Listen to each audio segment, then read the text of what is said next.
Assalamualaikum warahmatullahi wabarakatuh. Perkenalkan, nama saya Muhammad Zainal Fadil Putra, dengan NIM 1030124 Sekarang saya akan mengerjakan tugas sub CLO kalkulus yang keempat. Nah, di sini kita diberi soal ini ya, fungsi skalar, diberikan fungsi skalar dengan f(x, y), x, y sama dengan x kuadrat min 3y dan titik p nya 1,2 kan. Nah, pertama-tama kita akan mengerjakan dulu yang a ya. Di sini kita disuruh menghitung vektor gradien dari f(x, y) dari fungsi f. Nah, cara menghitung vektor gradien itu kita harus menghitung turunan parsialnya dulu. Dari pertama-tama dari f y seperti ini. Berarti nah, cari turunan parsial si x-nya dulu. Nah, setelah diturunkan, maka si x itu kita turunkan menjadi 2x. Nah, setelah itu kita lakukan hal yang sama ke si y, ke yang y. Berarti ini akan menjadi seperti ini penulisannya. Turunan dari si min 3y kuadrat itu menjadi min 6y. Setelah itu kita tinggal buat aja vektornya, maka ini akan menjadi seperti ini penulisannya.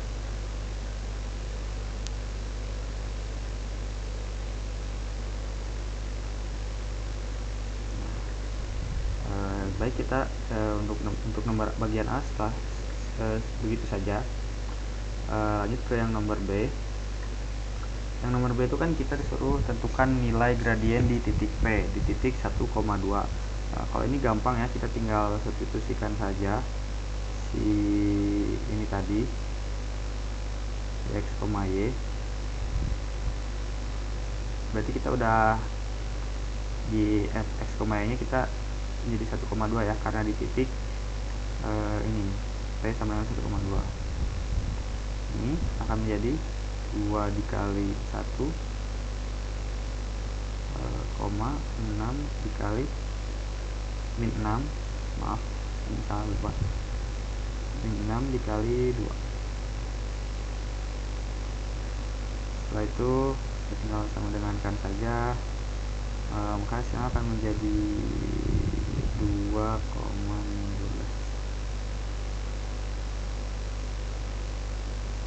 Ini sudah untuk yang nomor B. Sekarang kita bisa lanjut mengerjakan ke yang nomor C ya.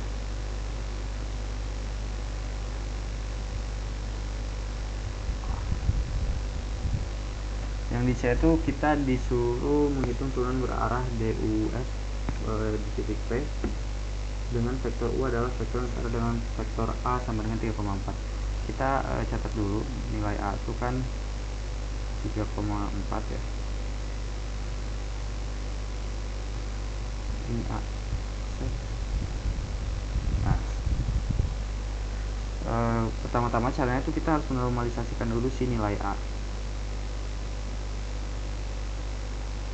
Normalisasikan seperti biasa menjadi 3 kuadrat ditambah 4 kuadrat, hasilnya akan menjadi 25.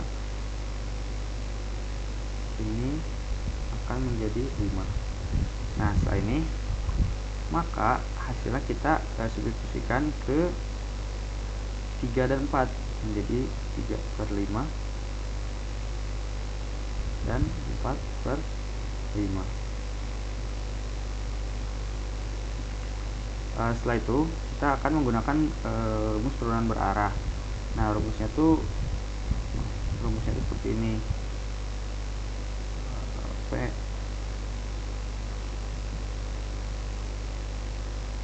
ini tuh si vektor ini tuh dikalikan dengan si ini, dengan U. Nah, maka ini akan menjadi 2,12 dikalikan dengan 3/5. 3 ini min 12 ya, maaf guys, tinggalan mulu minnya. 3/5 sama 4/5.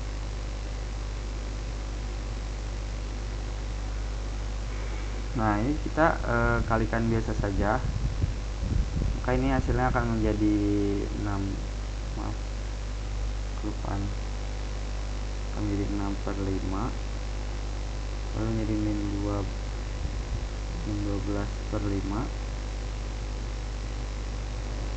min 12 per 5,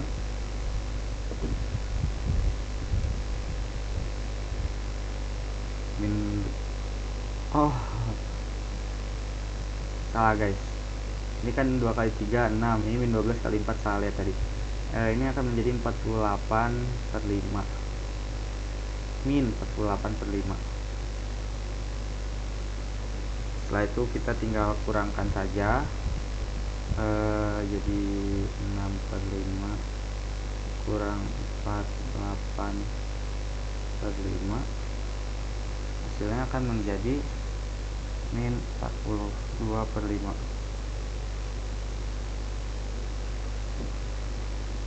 Baca selesai, kita akan lanjut ke yang nomor D.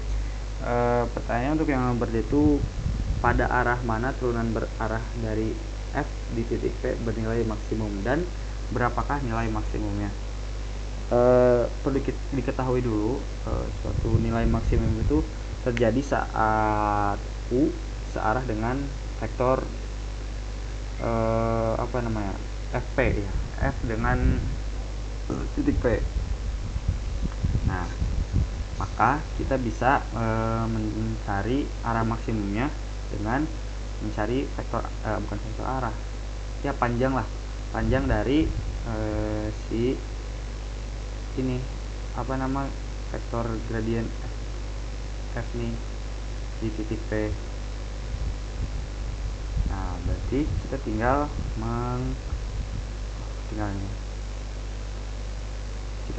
menghasilkan akar rumus, yaitu kita kan udah diketahui ya FP nya itu tadi mana FP masih FP. Nah, ini nih ketika titik P kan. Nah, ini kita tinggal bikin akar aja, 2 kuadrat ditambah 12 kuadrat, karena min ya sama aja lah ya. Hasilnya akan menjadi akar 4 ditambah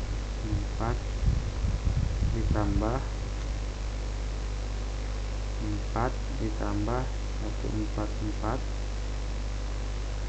Ini akan menjadi akar 148. Kita itu begitu untuk nomor yang D. Kita akan lanjut ke yang E. Tentukan arah vektor unit V di mana turunan berarah D, F, P sama dengan 0. Jelaskan secara singkat makna geometrisnya. Sebenarnya ini simpel juga ya. Kan kita cuma ditanyakan arah vektor unit V, sehingga si dV nya tuh si vektor df nya tuh sama dengan 0 kan. Nah, itu tuh bisa terjadi hanya jika V ortogonal ke si vektor F. Nah, dari garis itu tuh kita nggak bisa menentukan arah vektornya tanpa terkecuali si vektor V nya tuh vektornya tuh ortogonal dengan si vektor yang F tadi. Sebagai contoh, ini kan yang tadi sama dengan 2 sama min 12. Nah, ini tuh hanya bisa diketahui arah vektor unitnya tuh hanya jika V nya tuh ortogonal.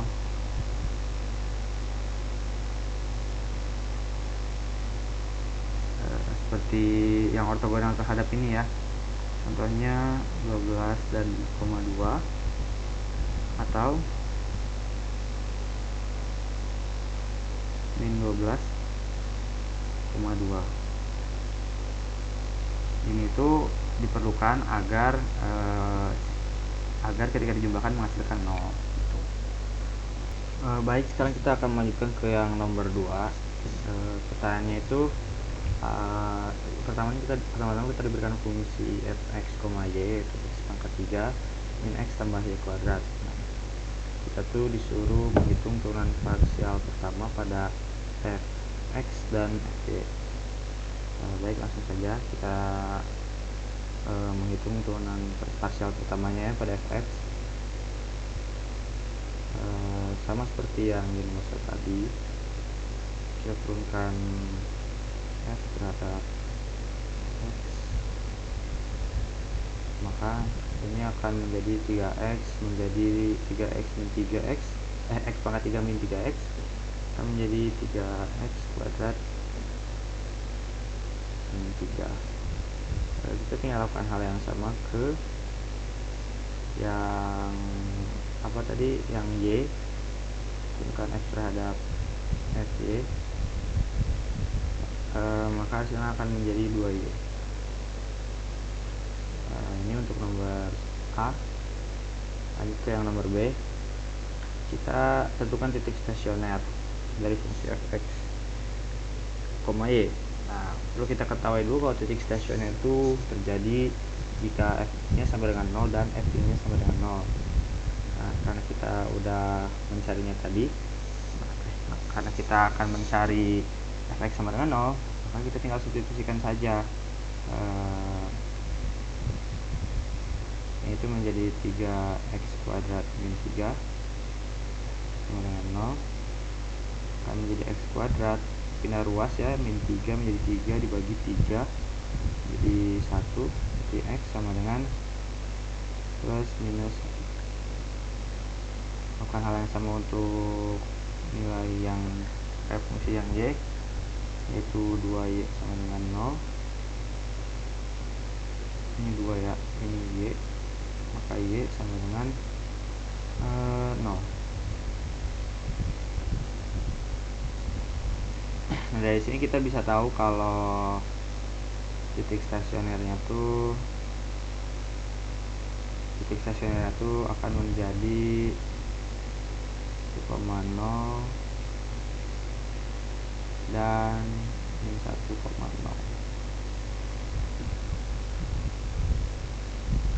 Kita lanjut ke yang nomor C. Kita akan mencari hitung turunan parsial kedua dari fx, fy, dan fx terhadap y. Oke. Pertama-tama kita akan mencari yang fx dulu kan. Turunan parsial kedua terhadap x kuadrat lah tulisnya. Ini tuh berarti si yang ini tinggal turunin aja, maka jadi 6x. Sama untuk yang y, ini akan menjadi turunan dari 2y akan menjadi 2. Terakhir turunkan x terhadap y.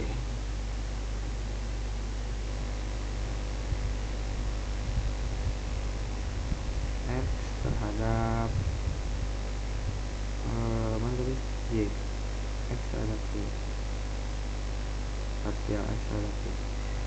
Di sini tuh kita cek si parsial pertama yang tadi tuh tidak ada unsur y, maka kita akan mendapatkan hasil 0.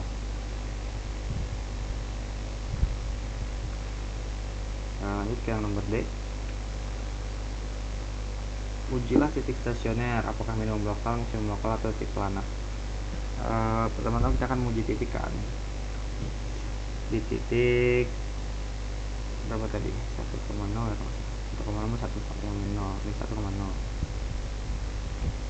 Nah, di sini tuh kita turunkannya tuh terhadap 3 berarti jadi ceknya terhadap 3 kan, fxx, fy, dan fxy satu lagi kita ceknya f x x. Kita substitusikan berarti jadi 6 kali 1 min 0. Masa tuh ya kan min 0 kan, ya min 0. Fx kan cuma ini doang, terus kan 6 udah. Fyy ya ini tadi sudah hasilnya 2. Lalu fxy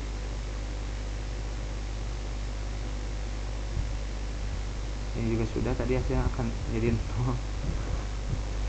Nah lalu kita cek ke titik yang satu lagi min 1,0,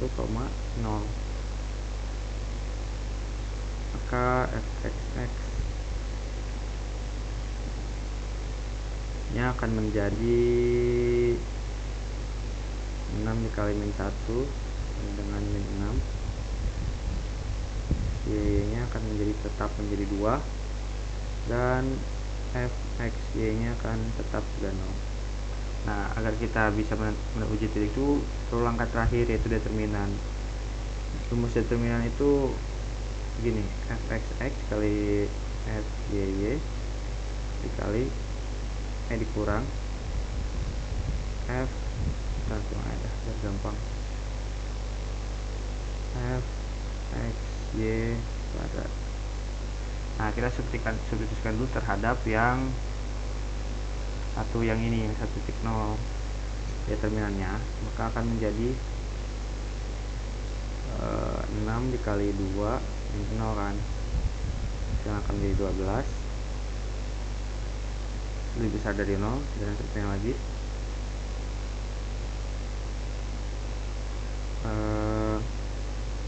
Min 6 dikali 2 sama ya min 0,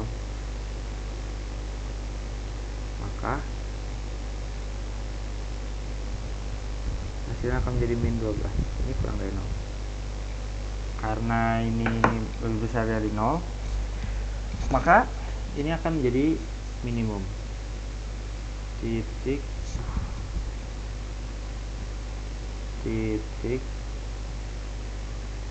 min, dan yang ini kurang dari 0, maka hasilnya akan menjadi titik planar.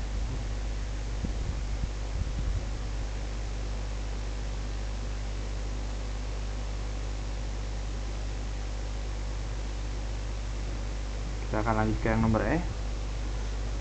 Pertanyaannya adalah, jika ada titik maksimum atau minimum lokal, coba jelaskan apa itu merupakan titik minimum maksimum atau minimum global. Di sini kita memilikinya titik minimum lokal ya.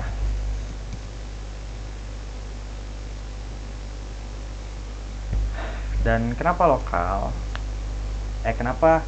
Apakah ini merupakan titik minimum global? Dikarenakan X tuh, jadi pertama-tama kita perlu tahu dulu dari sama ini, mana X.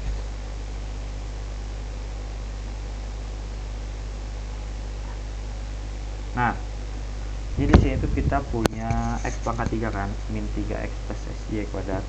Nah, misal kita substitusikan tahingga. Ketika tahingga itu akan normal aja kan, tapi ketika disubstitusikan min gitu, maka hasilnya akan selalu min. Karena pangkatnya ganjil, maka hasilnya akan selalu negatif, jadi lebih condong ke arah negatif. Sebut saja X itu min tahingga. Lalu Y, karena pangkatnya positif, maka ketika disubstitusikan negatif, hasilnya akan selalu positif. Yang dimana itu ketika disubstitusikan tahingga, maka akan jadi min tahingga sampai tahingga. Nah, dari situ tuh dapat diketahui kalau fungsinya tuh nggak kebatas sama atas sama bawah, dikarenakan pangkatnya yang kontradiksi. Jadi dapat disimpulkan bahwa ini tuh bukan minimum global,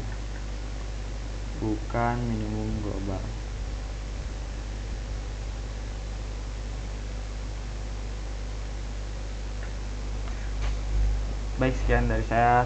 Terima kasih. Wassalamualaikum. Mohon maaf bila ada kesalahan. Assalamualaikum warahmatullahi wabarakatuh.